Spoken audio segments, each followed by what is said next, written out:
Hello guys, welcome to the session. Guys, हम लोग accounting principles के आसपास थे, जहां हम लोगों ने अकाउंटिंग प्रिंसिपल 11 स्टार्ट किया था। तो गाइस, अकाउंटिंग प्रिंसिपल 11 स्टार्ट किया था हम लोगों ने, जो मैंने लास्ट लेक्चर में कहा था इंट्रोडक्शन दे रहा हूं। और इस वाला जो लेक्चर होगा, ये वाला, इसमें डिटेल में करेंगे। उससे पहले गाइस मैं क्या करता हूं, इससे पहले मैंने आपको लास्ट टाइम ही लिखने को तो मना किया था, ये कि लिखना नहीं है। तो इससे पहले अपन क्या करते हैं, जो बच्चों की क्वेरी आई, जो बच्चों के डाउट्स आए, वो अपन सॉल्व कर देते हैं पहले। जो बच्चों के डाउट्स थे वो सॉल्व कर देते हैं। आ रहा सुनने? गाइज मैं आपको बताऊं, डाउट अगर नहीं होंगे, कई बार क्या होता है, बच्चा ना डाउट लेके आने में घबराता है। कई बार बच्चे को लगता है यार मैं डाउट पूछूंगा तो सामने वाले को ऐसा लगेगा कि यार मुझे आता नहीं है। तो गाइज सबसे पहले तो आप क्या ये बात क्लियर कर लो दिमाग में कि आप वो बच्चे हो जो सीखे सिखाए हो। कई बार आपको ये भूल जाते हो कि आप स्टूडेंट हो कि आप एक्सपर्ट हो। अगर आप अपने डाउट्स पूछोगे नहीं तो हमेशा यही लगेगा कि यार ये तो एक्सपर्ट है। तो तुम स्टूडेंट वाली एज में अगर अपने आप को एक्सपर्टीज वाली राह पे ले जाओगे तो that will be wrong. Guys आज की डेट में अगर मेरी भी बात करोगे आप, मैं आपको जब पढ़ाता हूं तो बहुत कुछ सीखता हूं। मैं आज आपको जब एक्सप्लेनेशन देता हूं, तो बच्चा जब उस एक्सप्लेनेशन पे मुझे क्वेश्चन उठाता है कि सर ये बताओ ना कैसे होगा, तो मैं खुद भी सीखता हूं कि यार मैंने एक्सप्लेन किया, बच्चे को ये डाउट आया, इसका मतलब नेक्स्ट टाइम मुझे एक्सप्लेनेशन को और बढ़िया करना है और इंप्रूव करना है ताकि बच्चे को और बढ़िया समझ में आए। तो यार आप तो स्टूडेंट हो। मैंने बहुत बार ऐसा गौर किया है, बच्चा ना कोचिंग तो चले जाता है, कोचिंग ले भी लेता है, स्कूल भी चले जाता है, यूनिवर्सिटी कॉलेज चले जाता है, बट वो वहां पे बैठ के सवाल पूछने में घबराता है। उसको ऐसा लगता है बाकी बच्चे क्या सोचेंगे, उसको ऐसा लगता है कि यार ये मैं सवाल पूछूंगा तो ये मुझे जज करेगा। ऐसा नहीं होना चाहिए guys. When you are a student, you are a student. Till the time आप स्टूडेंट हो, आपके पास 100% राइट है कि आप सवाल पूछ सकते हो। अब जब मैं ये बोलता हूं कई बार अपने लेक्चर में, तो बच्चे कहते हैं नहीं नहीं सर, हम अगर सवाल पूछते हैं तो कोई इरिटेट भी हो सकता है, फ्रस्ट्रेट भी हो सकता है। मैंने कहा गाइस देखो, सबसे पहले सवाल पूछने के लिए नंबर वन, आप में पेशेंस होना चाहिए। मतलब सवाल तो पूछना है, बट कब पूछना है, जब सामने वाला पढ़ा के रुक जाए। सामने वाला कह रहा है नहीं यार ये चीज ना अगले लेक्चर में कवर होगी डिटेल में, जैसे मैंने डुअलिटी पढ़ाया, मैंने कहा ये कब कवर होगी, अगले लेक्चर में डिटेल में। तो आपको समझ में आ जाना चाहिए क्वेश्चन कब तक जाएगा, अगले लेक्चर तक। उसके बाद पढ़ाने के बाद भी अगर आपका डाउट रह जाए, you have the right to ask the question. तो आपको नंबर वन हैबिट क्वेश्चन में ये चेंज करनी चाहिए कि आपको सवाल कब पूछना है, राइट टाइम पे पूछो, सब जवाब मिलेगा। नंबर टू, सर हम सवाल पूछते हैं फिर भी सामने वाले को लगेगा कि हमें नहीं आता, तो मैंने कहा देन वो आपको स्टूडेंट समझ के पढ़ा ही नहीं रहे, इसका मतलब वो आपको एक्सपर्ट समझ रहे हैं, तो फिर then it is not your fault, their fault. Number three, sir फिर भी फ्रस्ट्रेट हो जाते हैं, तो हो सकता है आपने जेन्युइनली कोई ऐसा क्वेश्चन पूछा हो जिससे सामने वाला फ्रस्ट्रेट हो रहा हो। तो आप तो अपने आप को पॉजिटिव रखो कि यार सवाल पूछना है, पूछना है और पूछना है। क्लियर है? क्रिएटिविटी गाइस, कभी भी आपको सिर्फ बुकिश नॉलेज या ये सब आगे नहीं ले जाएगी, क्रिएटिविटी। और क्रिएटिविटी कब डेवलप होती है, जब आप बिल्कुल शांत मन से कोई चीज समझने की कोशिश करते हो। अगर आप डर में हो, आप पहले से ही जजमेंटल हो रहे हो, तो अल्टीमेटली क्रिएटिविटी कभी आ ही नहीं सकती। और आप अगर ये चीज फर्स्ट टाइम पढ़ रहे हो, गाइज 100% सवाल आएंगे दिमाग में, 100% आएंगे।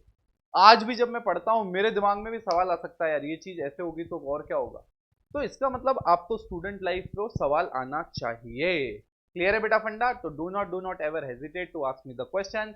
मीडियम में बता चुका हूं, आप अगर मुझसे फेस टू फेस पढ़ रहे हैं तो कोई टेंशन ही नहीं है, पूछ सकते हो। अगर आप ऐप के थ्रू पढ़ रहे हो तो भैया वहां पे चैट मैसेंजर है। सर चैट मैसेंजर पे नहीं, थोड़ा सा कंफर्टेबल नहीं रहते, हमें पर्सनल टच चाहिए, आप मोबाइल पे कर लो यार। नंबर बता देता हूँ मैं हमेशा, 9001114477।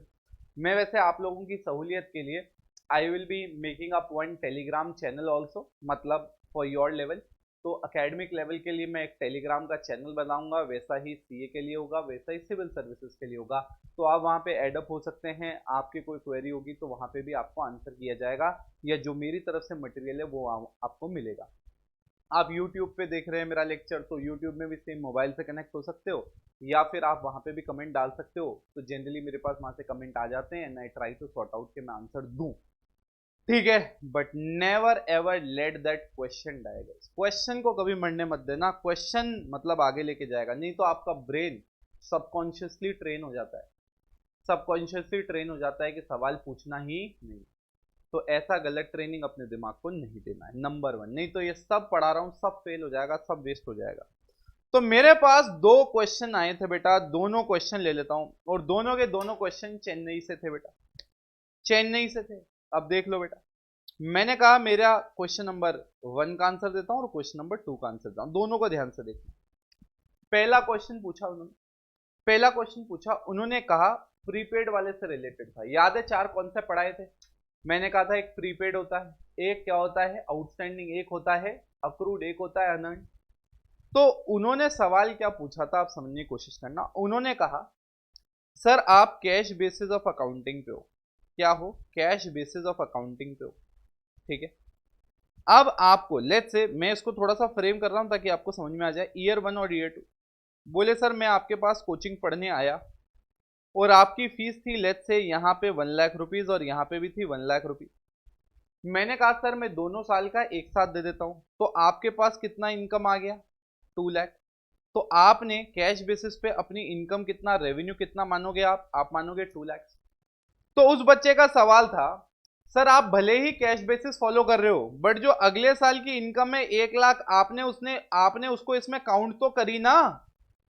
तो आप ऐसा कैसे कह रहे हो कि जब आप कैश बेसिस फॉलो करते हो तो आप प्रीपेड को इग्नोर करते हो। गाइस कंफ्यूज नहीं होना, सवाल सुनना, सवाल समझना, और अगर लगता है कि कुछ ऊपर से जा रहा है तो पहले यहीं पे एक बार पॉज कर देना और वो कॉन्सेप्ट रिवाइज करना बेटा, क्योंकि कॉन्सेप्ट या तो रिवाइज नहीं किया होगा इसलिए ऊपर से जाएगा, अदरवाइज मैं समझा रहा हूं 100% आए। मैंने कहा कैश बेसिस क्या कहता है मेरे प्यारे बच्चों, कैश बेसिस कहता है कि हमारे को जितना पैसा मिलेगा वो हम हमारे को इस साल का रेवेन्यू मान लेंगे, इनकम मान लेंगे।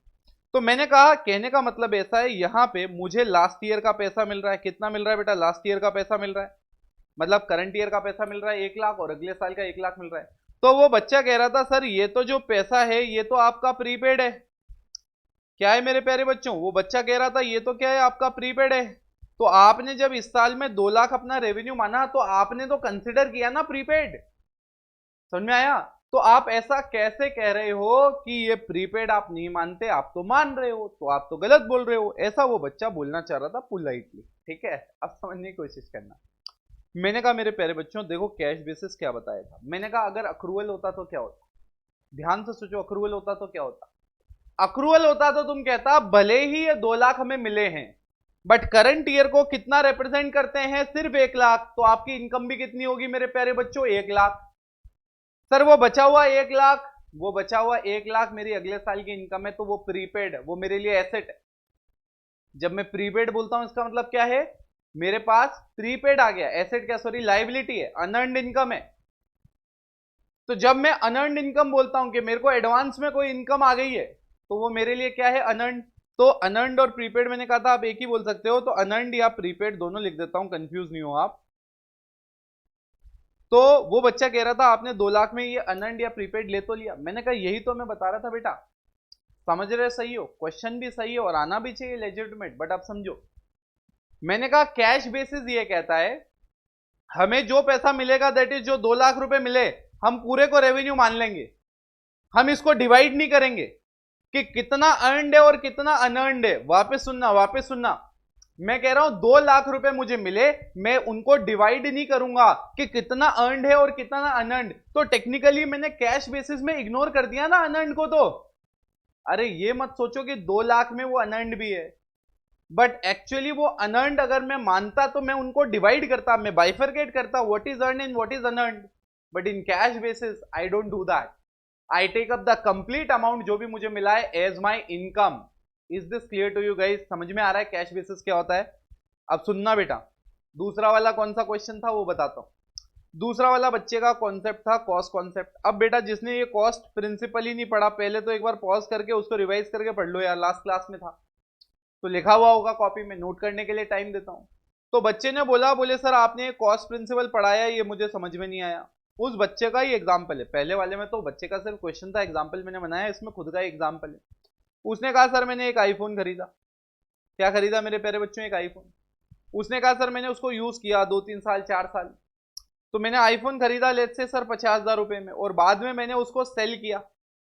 मैंने उसको सेल किया और मैंने उसको सेल कितने में किया, मैंने उसको सेल किया 50,000 रुपए में, कितने में, सॉरी 35,000 रुपए में कुछ सेल किया या 30,000 रुपए में कुछ सेल किया। तो ये कह रहा है सर 4 साल बाद मैंने इसको सेल किया, 4 इयर्स के बाद मैंने उसको सेल किया।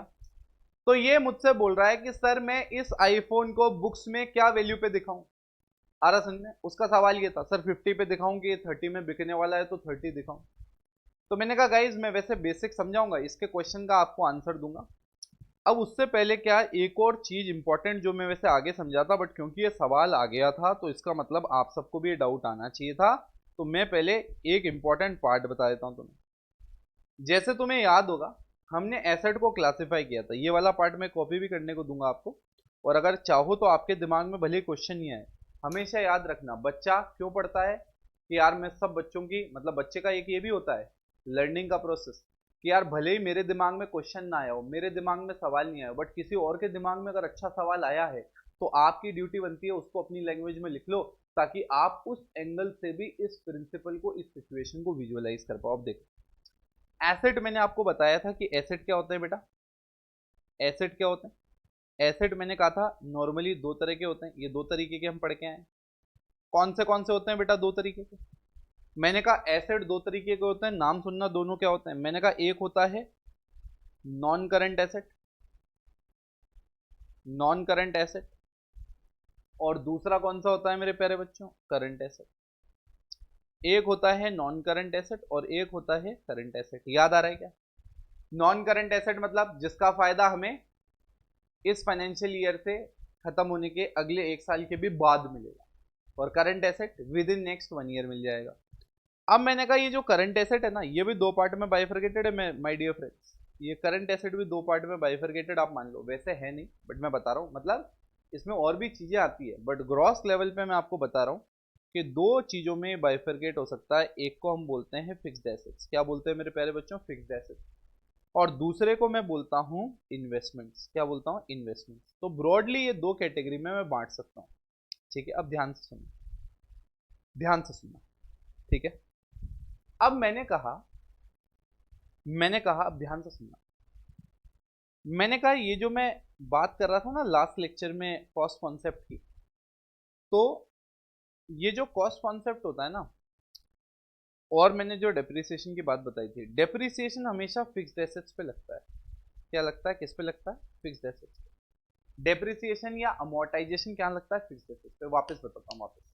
मैंने कहा एसेट मतलब जो मुझे फायदा देते हैं फ्यूचर में, इतना तो क्लियर है स्टोरी ऑफ द एक्सपेंडिचर से। अब मैंने कहा था मैंने कोई एक्सपेंडिचर किया और उसका फायदा मुझे इसके इस साल के खत्म होने के अगले 1 साल के अंदर अंदर मिल गया, तो वो करंट एसेट। उसके भी बाद मिला तो नॉन करंट एसेट। लेक्चर में डिटेल में प्रैक्टिकल एग्जांपल से समझाया था। अब मैं ये कह रहा हूं कि जो नॉन करंट एसेट होता है वो भी दो हैं, एक तो फिक्स्ड एसेट्स और एक इन्वेस्टमेंट। अब ध्यान से रखना मैं क्या बोल रहा हूं, फिक्स्ड एसेट्स की डेफिनेशन बता रहा हूं मैं यहां पे, which are used in business। Fixed assets ऐसी चीजें होती है which are used in the business, आ रहा समझ में, which are used in the business for production slash manufacturing. क्या बोला बेटा, प्रोडक्शन स्लैश मैन्युफैक्चरिंग, ठीक है। मैंने कहा उसके बाद investment, investment this is means you are investing, मतलब आप कहीं ना कहीं पैसा डाल रहे हो। लेट्स से किसी और कंपनी के शेयर्स में पैसा डाल रहे हो, आपने बैंक में फिक्स डिपॉजिट डाल दिया, तो बेसिकली ये पैसे से आपको रिटर्न तो मिलता है, but this is investment, this money is not invested in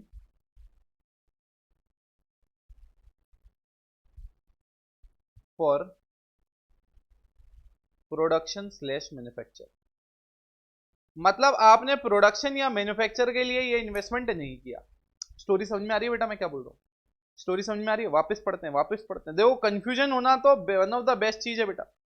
आप कोई चीज पढ़ रहे हो और कंफ्यूज हो रहे हो, इसका मतलब मेरा पर्पस बिल्कुल क्लैरिफाई हो रहा है, मैं आपके दिमाग में वो क्वेश्चन रेस करवा पा रहा हूं। समझना वापस, सुनना वापस। मैंने कहा हमने पढ़ा कि फिक्स एसेट दो पार्ट में होता है, एक नॉन करंट एक करंट। नॉन करंट दो पार्ट में होता है, एक फिक्स्ड और एक इन्वेस्टमेंट। यार मतलब ऐसा पैसा जो आपने एक्सपेंडिचर किया था, इन्वेस्टमेंट किया था, जिसका आपको फ्यूचर में बेनिफिट होना है, बट जो आपने पैसा डाला वो ऐसी चीज में डाला जिससे प्रोडक्शन होगा, जिससे कोई मैन्युफैक्चर होगा, मतलब इन शॉर्ट बिजनेस के कोई ऑपरेशन के काम में आएगा। इन्वेस्टमेंट आपको रिटर्न तो देगा, but that is not invested for, यार चाहे आप फिक्स्ड एसेट्स में पैसा डालो, चाहे आप किसी और के धंधे में डालो या कोई और जगह इन्वेस्ट करो, दोनों ही जगह से रिटर्न तो आना है। बट एक रिटर्न आपके फिक्स्ड एसेट्स में पैसा डालने से आ रहा है, मतलब वो प्रोडक्शन होगा, मैन्युफैक्चर होगा, माल बनेगा और माल बिकेगा। दूसरे वाले केस में आप क्या कर रहे हो, कोई प्रोडक्शन या मैन्युफैक्चरिंग में नहीं आएगा। अब मुझे बताओ, प्लांट है, मशीनरी, क्या बोला बेटा मैंने, प्लांट है, मशीनरी है, कहां आएगा प्लांट और मशीनरी, फिक्स्ड एसेट्स में, क्योंकि मशीन में प्रोडक्शन होगा। वही मैंने कहा आपके पास बिल्डिंग है, अब ध्यान से सुनना, बिल्डिंग कंट्रोवर्शियल चीज बोल दी मैंने, कॉन्सेप्चुअल बात कर रहा हूं अभी, क्लास मतलब 11th के हिसाब से बात नहीं कर रहा हूं मैं, या आपके प्रोफेशनल एग्जाम से। देखो बिल्डिंग अगर मैं बताऊं, नॉर्मली तो आप हमेशा ही मानते हो कि बिल्डिंग आपके प्रोडक्शन, मतलब बिल्डिंग वो है जहां पे फैक्ट्री वाला काम हो रहा है, वेयर हाउसिंग वाला काम हो रहा है। बट अगर आपने एक ऐसी बिल्डिंग, अब ध्यान से सुनना मैं क्या बोल रहा हूं, आपने एक ऐसी बिल्डिंग खरीदी जिसमें मशीनरी पड़ी है, प्रोडक्शन का काम हो रहा है, माल पड़ा है, तो वो बिल्डिंग आपकी फिक्स्ड एसेट्स हो गई। वही एक ऐसी बिल्डिंग है जो आप फिक्स्ड एसेट्स या प्रोडक्शन के काम में नहीं ले रहे हो, उस बिल्डिंग में आपने किसी को किराए पे दे रखी और आपकी कंपनी को किराया आ रहा है। तो मुझे बताओ, पहले वाले एग्जांपल में जहां मशीनें पड़ी है बिल्डिंग में, जहां माल पड़ा है, जहां प्रोडक्शन होके वेयरहाउस की तरह ट्रीट हो रहा है, वो आपके लिए फिक्स्ड एसेट्स है, क्योंकि वो आपके प्रोडक्शन में, मैन्युफैक्चरिंग में काम आ रहा है, मेन बिजनेस के कोर एक्टिविटी में। वहीं जो दूसरी वाली बिल्डिंग थी जो आपने किराए पे चढ़ा रखी है, क्या आपके बिजनेस में कोई प्रोडक्शन हो रहा है, क्या बिजनेस में कोई मैन्युफैक्चरिंग हो रही है, नहीं।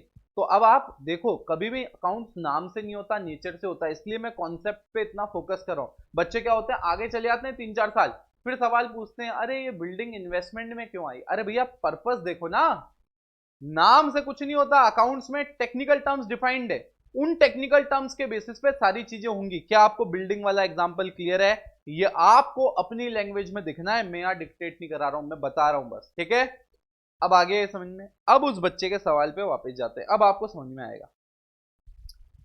अब मैंने कहा सबसे पहला, अब देखो कंफ्यूजन नंबर 1 जो मैं क्रिएट करूंगा, सबसे पहले उस बच्चे से या आप सब लोगों को दिमाग में ये क्लियर करना होगा, क्या ये जो बंदा है, कौन सा बंदा, ये जो बंदा है जो ये आईफोन बेच रहा है, क्या इसका धंधा है क्या आईफोन बेचने का, means this person is dealing in iPhone और he is using that iPhone for the long term in the business.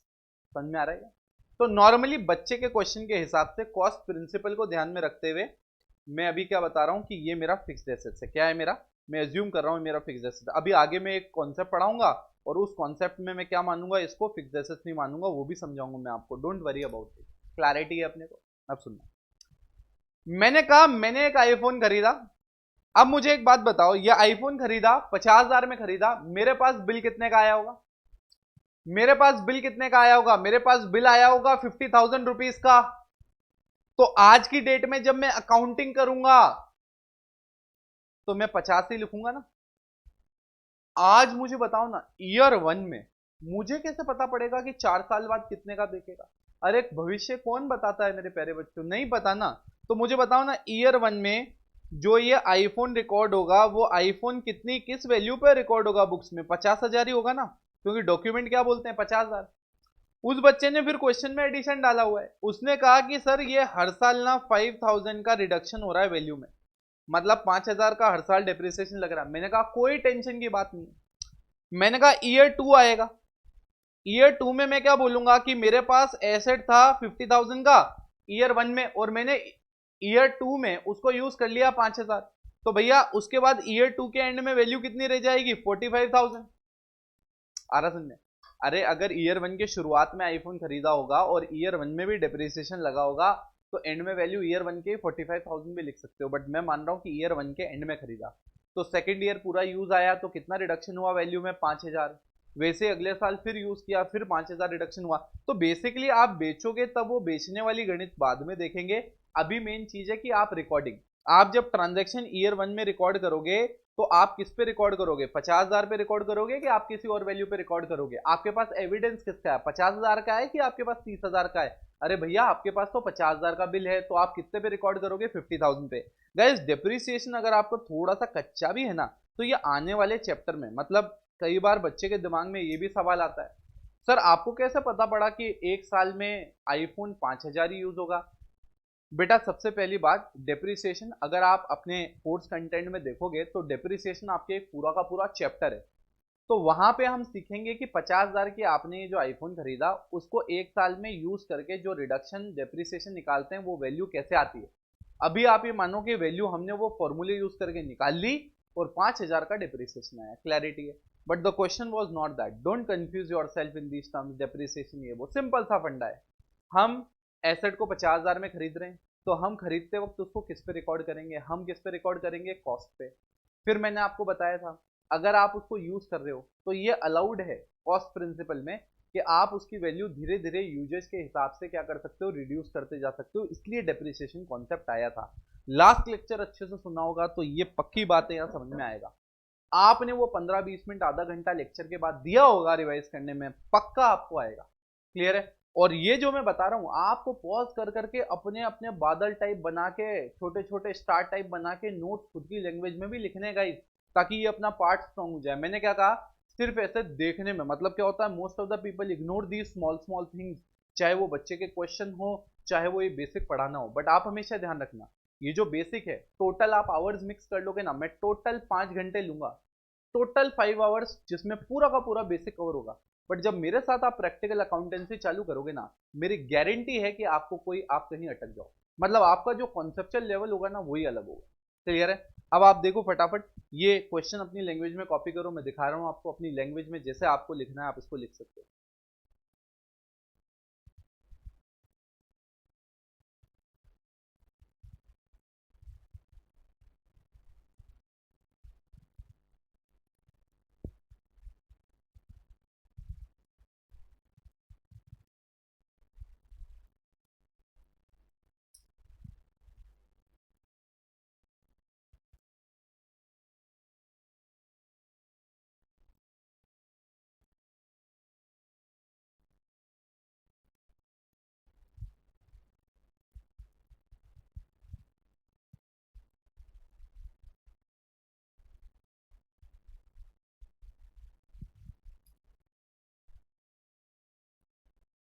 So guys आपने कॉपी कर लिया होगा। अब डुअल एस्पेक्ट पे आते हैं। लास्ट टाइम मैंने छोटा सा इंट्रोडक्शन दिया था, बस आपको पता पड़ जाए उतना। मैंने लास्ट टाइम ये कहा था कि आप जब भी कोई ट्रांजैक्शन अकाउंट्स में रिकॉर्ड करते हो you only have two impacts, मतलब आप रिकॉर्डिंग 2 ही ट्रांजैक्शन की करते हो। सर ऐसा कैसे? मैंने कहा एक मेरा ट्रेडमार्क एग्जांपल है गाइस, ये एग्जांपल आपको क्लियर कर देगा। मैंने कहा सीधी सी बात है, example number 1, AC purchased in cash, AC purchased in cash, आपने एसी कैश में खरीदा। दूसरा मेरे प्यारे बच्चों example number 2, AC purchased on credit. मैं आपको प्रैक्टिकल एग्जांपल दूंगा और आप मुझे इन 2 प्रैक्टिकल एग्जांपल से ही बता दोगे, सारी की सारी रॉकेट साइंस क्लियर करोगे। 30,000 और यहां पे भी कितना, 30,000। ये एक एग्जांपल काफी है, पूरा का पूरा डोल एस्पेक्ट।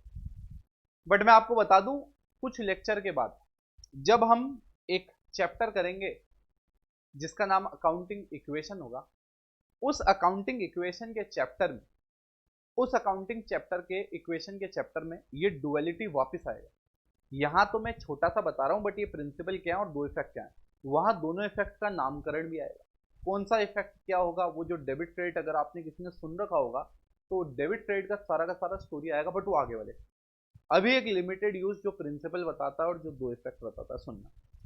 मैंने कहा यहां पे क्वेश्चन कहता है हमने एक एसी खरीदा और वो एसी कितने का था बेटा, 30,000 का। अब मैंने कहा दोनों एग्जाम्पल में रात दिन का फर्क है, कैसे?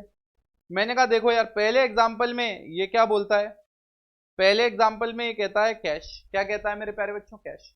दूसरे एग्जाम्पल में ये क्रेडिट कहता है, क्या कहता है मेरे प्यारे बच्चों, क्रेडिट कहता है। तो क्लियर है, पहले में कैश है, दूसरे में क्या है, क्रेडिट। मुझे एक बात बताओ, तुम एक दुकान पे गए और तुमने एसी खरीदा, सिंपल सी बात है। तुम अगर रिकॉर्ड करना चाहोगे, let's say talk from the business perspective, ये बिजनेस क्या रिकॉर्ड करना चाहेगा, बिजनेस क्या रिकॉर्ड करना चाहेगा? इसमें दो इफेक्ट क्या रिकॉर्ड करना चाहेगा, और साइंटिफिकली आप सोच के मुझे तीसरा इफेक्ट बता सकते हो, जो कि होगा ही नहीं। बिजनेस दो इफेक्ट रिकॉर्ड करना चाहेगा। कितने इफेक्ट्स बेटा? Only two effects. And which are these two effects? मैंने कहा अभी बता दो।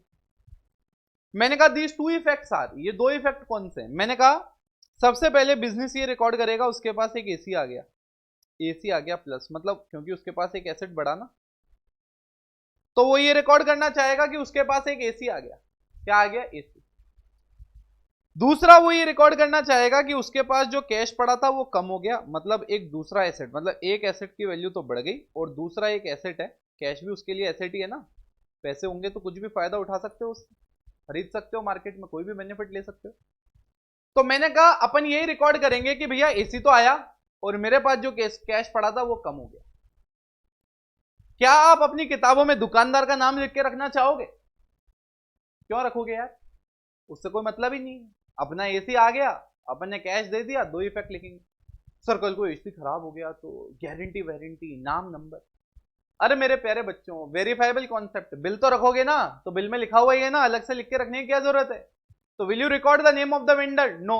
Will you record the name of the tempo वाला? No. Will you record the name of the person who recommended you to buy from this shop? अरे absolutely no यार, utter nonsense. Clarity है? तो scientifically in every transaction you will only and only record two effects, and वो दो effect मैंने आपको बता दी। एक एसी खरीदने वाला, एसी आया, दूसरा कैश। मैंने कहा सेकंड इफेक्ट, सेकंड वाला एग्जांपल, मैंने कहा एसी आपने परचेज किया क्रेडिट में। क्या बोला बेटा अपन ने? आपने एसी परचेज किया क्रेडिट में, और आपने एसी क्रेडिट में परचेज किया, तो what entries you gonna get? सीधा सा फंडा है, देखो एसी तो आएगा ही आएगा, उधार में खरीदो कैश में खरीदो, एसी तो आएगा ही आएगा। तो आपका जो एसेट बढ़ा वो आप लिख लो, ठीक है? एसेट बढ़ा वो आप लिख लो।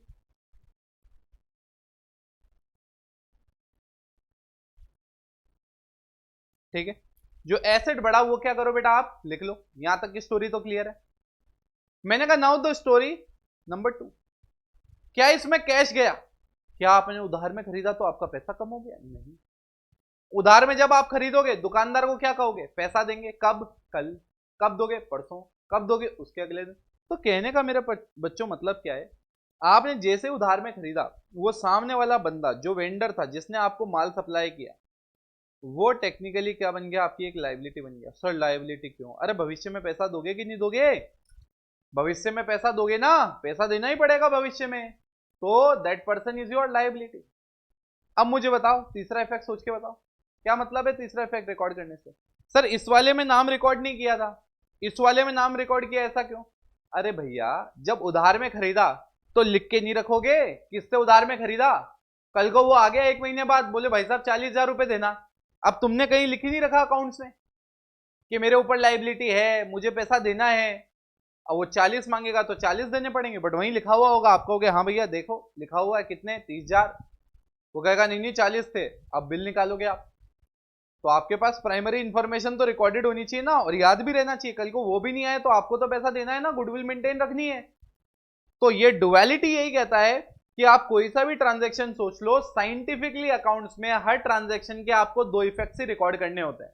आ रहा समझ में? दो इफेक्ट ही रिकॉर्ड करने होते हैं। हमने एक ही ट्रांजैक्शन मतलब एसी का ही एक कैश या उधार में लेके समझ लिया कि दो इफेक्ट क्यों रिकॉर्ड करने होंगे। क्लैरिटी है गाइस? दिमाग में सेट हो गया what I am trying to say? Now listen to me very carefully. मैं वापस बता रहा हूं, डुअलिटी का एक्सटेंशन भी है। ये जो प्रिंसिपल पढ़ रहे हो, अब जैसे इसमें कई लोग यहीं पे पढ़ा देते हैं डेबिट या क्रेडिट भी होता है ये सब, बट वो मैं आगे पढ़ाता हूँ। मैं अकाउंटिंग इक्वेशन में इसको एक्सपेंड करता हूँ और थोड़ा सा डिटेल में समझाता हूँ। अभी के लिए आप मान लो कि ये इतना ही है, इसको आप कॉपी मारो।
सो गाइस यहां तक कवर हो गया, यहां तक हमारे दिमाग में सेट हो गया। अब सुनना मैं क्या कह रहा हूं, अब सुनना मैं क्या कह रहा हूं।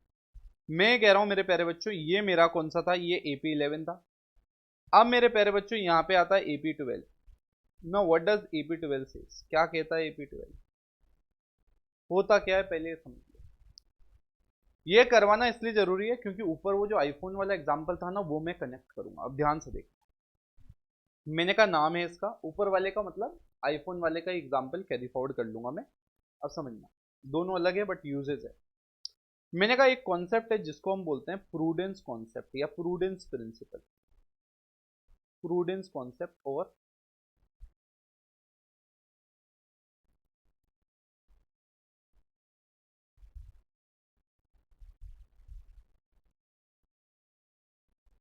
Conservatism principal. ठीक है, अब ये समझना ध्यान से, ये क्या कहता है। ठीक है, ये क्या कहता है, ध्यान से सुनो। मैंने कहा ये कहता है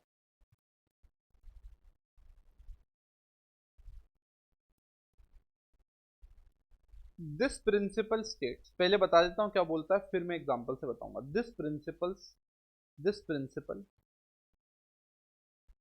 states that we should always record the anticipated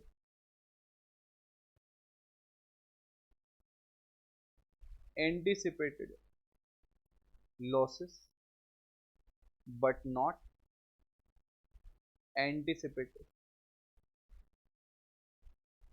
or expected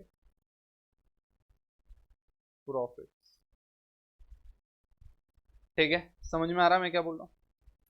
कहने का मतलब यह है कि प्रूडेंस या कंजर्वेटिज्म जो प्रिंसिपल होता है वो क्या कहता है, this principle states that we should always record anticipated losses but not expected profits. कहने का मतलब यह है मेरे प्यारे बच्चों कि प्रूडेंस या कंजर्वेटिज्म प्रिंसिपल एक सिंपल से कॉन्सेप्ट कहता है, सिंपल सी थ्योरी बोलता है।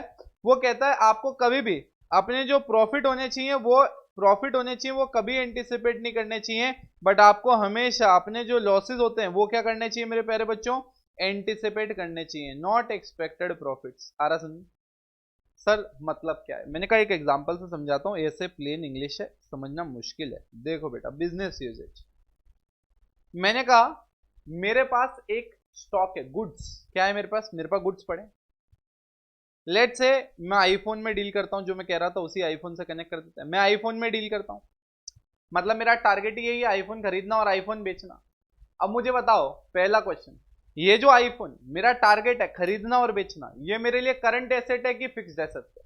सोचो सोचो सोचो, जल्दी सोचो, 5 सेकंड दे रहा हूं मैं। 1 2 3 4 5, चलो 5 और ले लो।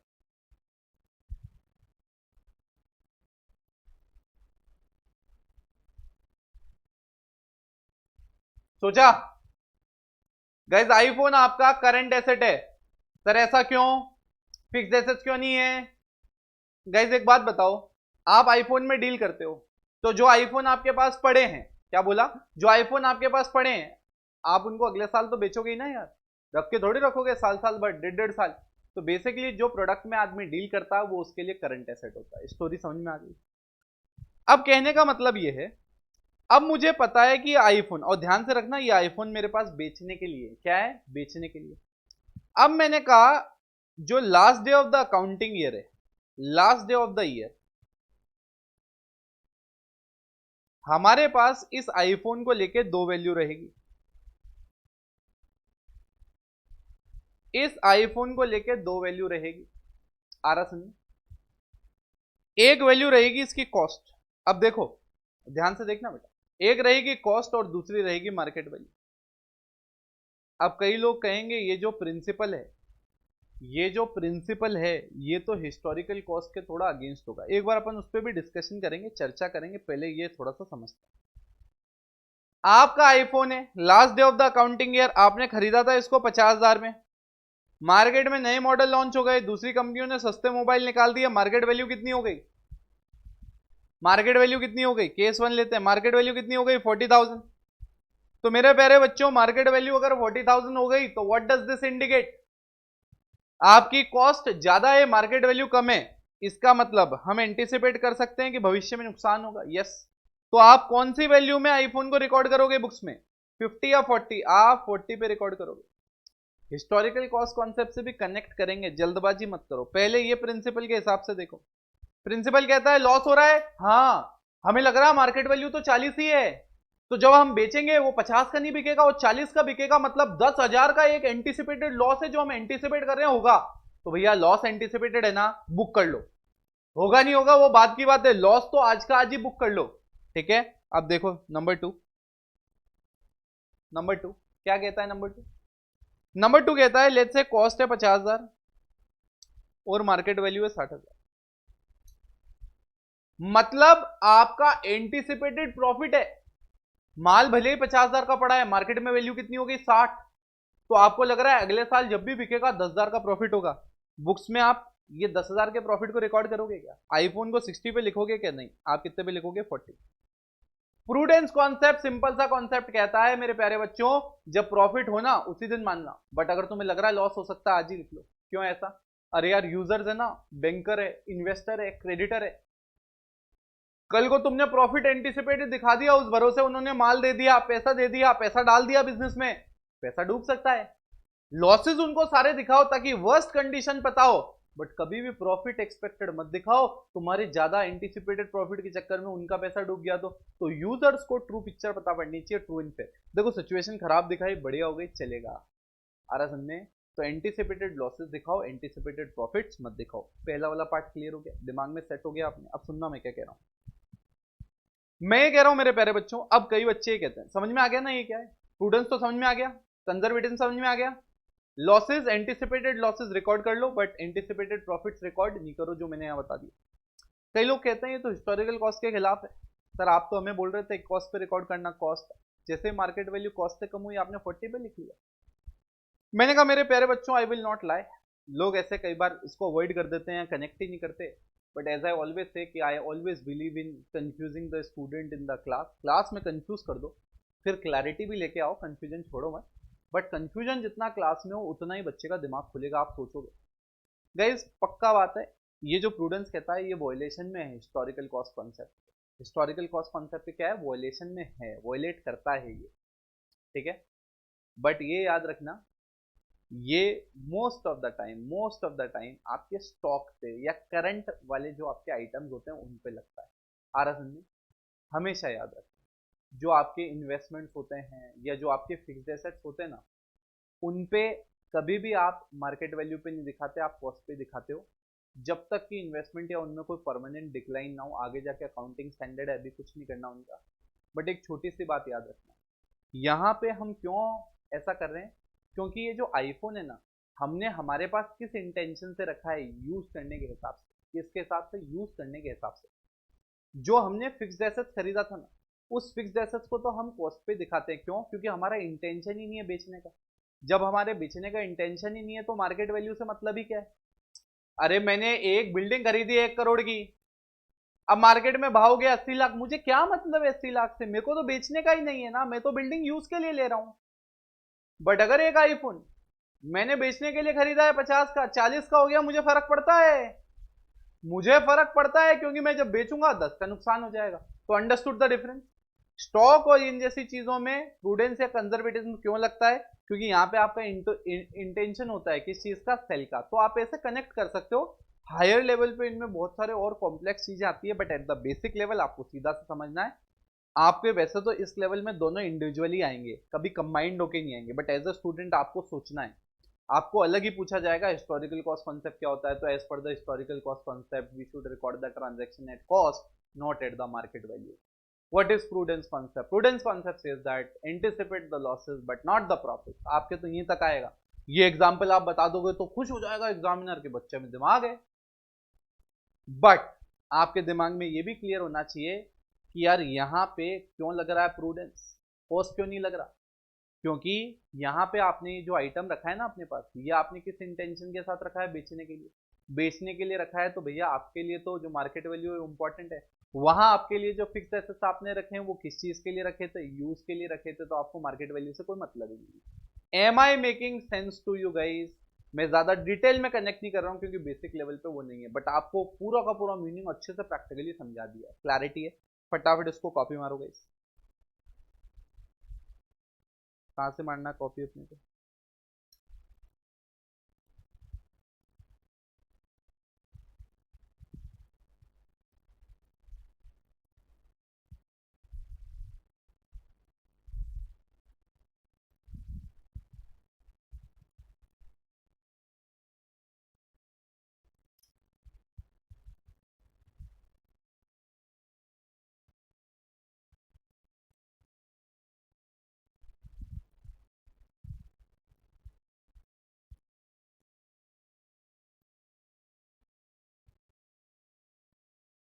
सो गाइस, आपको ये पूरा का पूरा समझ में आ गया होगा। मैंने बहुत सारे प्रिंसिपल आप लोगों के साथ डिस्कस किए।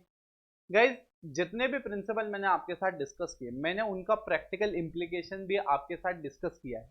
मैंने बिल्कुल भी 1% भी ये नहीं सोचा कि यार ये बेसिक लेवल है, बच्चों को इतना डिटेल में नहीं जाना चाहिए। जबकि आप अगेन फोकस क्या रखो? फोकस मेरा हमेशा क्या रहता है? With respect to time. मैंने कहा 5 घंटे बेसिक्स के लेने, 5 घंटे में पूरे बेसिक्स बच्चे के क्लियर होने चाहिए। 5 घंटे को ज्यादा बड़ा टाइम तो नहीं है, बट मेन चीज क्या है? रिसर्च। आज जैसे आपके लेक्चर ले रहा हूं मैं, इनमें जो एक इन डेप्थ रिसर्च है, सारे के सारे को प्रैक्टिकली समझना, प्रैक्टिकली प्रेजेंट करना, लेक्चर का एक पूरा का पूरा ओरा क्रिएट करना, लेक्चर का फ्लो क्रिएट करना, वो एक मेहनत है। क्योंकि थ्योरेटिकल है ना यार, लोग घबराते हैं, थ्योरेटिकल है, बच्चा कनेक्ट नहीं हो पाया तो बिजनेस में प्रैक्टिकली कैसे क्या होगा। तो गाइज, इसको आपको कनेक्ट करना पड़ेगा और अपने को नेक्स्ट लेवल जाना है। Guys, when I was doing my, I am as I already introduced, I am a chartered accountant.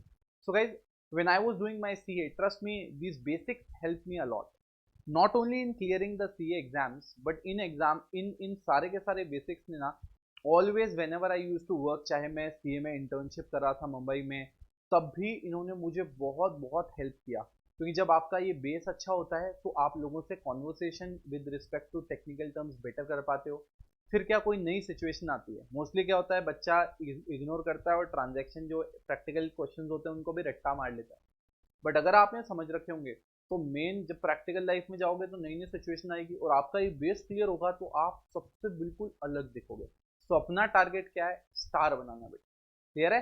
तो see in the next lecture, जहां बचे हुए अपन प्रिंसिपल खत्म करेंगे। Next lecture will be the last lecture for the principle. Okay guys, see you in the next lecture. Take care, bye bye.